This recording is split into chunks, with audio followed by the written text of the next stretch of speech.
James Matthew Barrie was born in a cottage in Kirriemuir on May the 9th, 1860, the 9th child of a handloom weaver. His early years were spent happily playing with his siblings in the cottage garden, exploring the streets near the family home, or sitting by the fire, listening to his mother's tales of Kirriemuir and the nearby glens. Then, when Barrie was 6 years old, his older brother David died in a skating accident. David had been his mother's favourite son, and she was utterly devastated.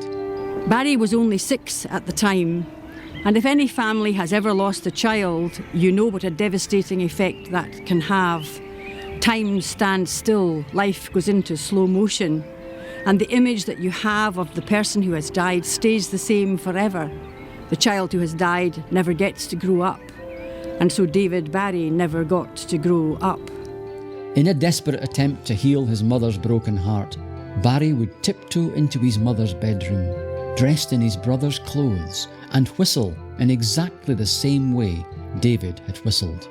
Slowly, Barrie's mother, Margaret, began to recover from the tragedy.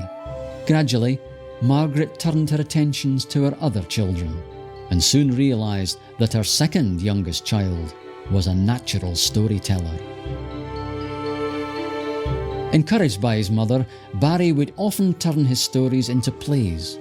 These plays would then be performed in the tiny washhouse opposite the cottage, the very first Wendy house.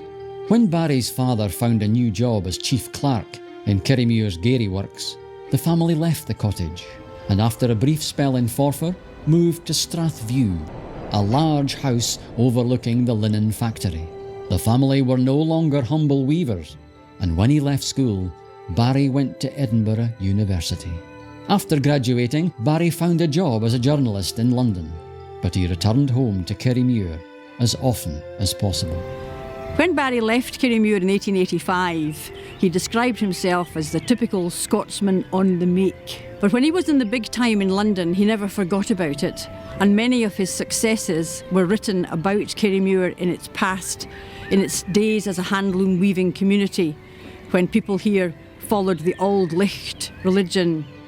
Kirriemuir provided Barrie with the inspiration for the stories which first brought him fame and fortune. One of his books, A Window in Thrums, featured a weaver's wife who would gaze from the window of her cottage in the hope of catching sight of her son coming home from London, although she was only too aware that he would never take the place of her firstborn son, who had died tragically. In 1904, Peter Pan was performed for the very first time. Barrie's tale of the boy who refused to grow up, Wendy, the Lost Boys, Captain Hook, Tinker Bell and the Wendy House was an astounding success, and only 2 years later had grossed over £2 million.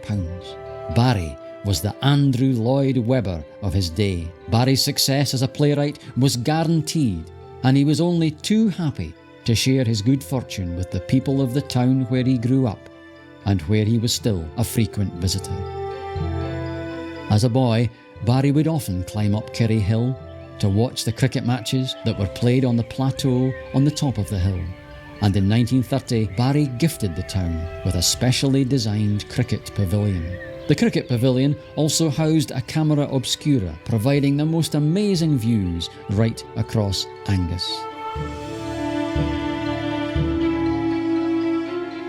Barrie died of pneumonia in London in 1937. As a baronet, his funeral service could have taken place at Westminster Abbey, but instead it was held at St Mary's Episcopal Church in Kirriemuir. At his request, Barrie was buried in the family burial plot in Kirriemuir Cemetery, and his name was simply added below the names of those who had gone before him. However, the town of Kirriemuir refused to let Barrie slip into anonymity. On the 9th of May 2010, it will be the 150th anniversary of Barrie's birth here in Kirriemuir.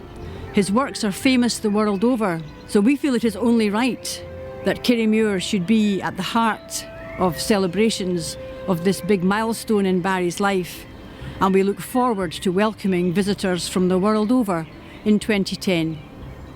Today it is possible to visit Barrie's birthplace, the cricket pavilion and Camera Obscura and Barrie's grave, and to walk by the window in Thrums and Strathview. And in the town centre, a statue of Peter Pan watches over proceedings, a fitting reminder of JM Barrie's wonderful legacy to the world.